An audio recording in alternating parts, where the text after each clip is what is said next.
Ang mga members po ng Church of God International ay nag-aanyaya sa inyong lahat para sa isang mass indoctrination o ng pag-aaral ng mga doktrina ng ating Panginoong Jesucristo.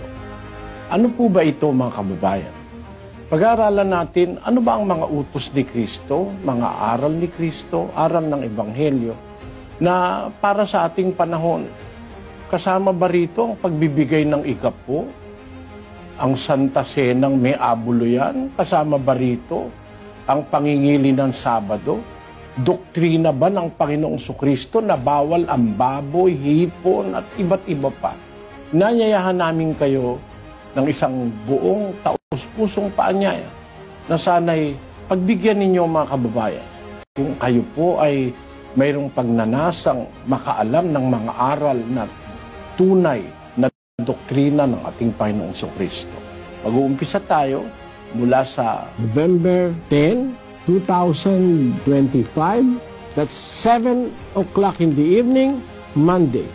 Magandang araw po sa inyo lahat.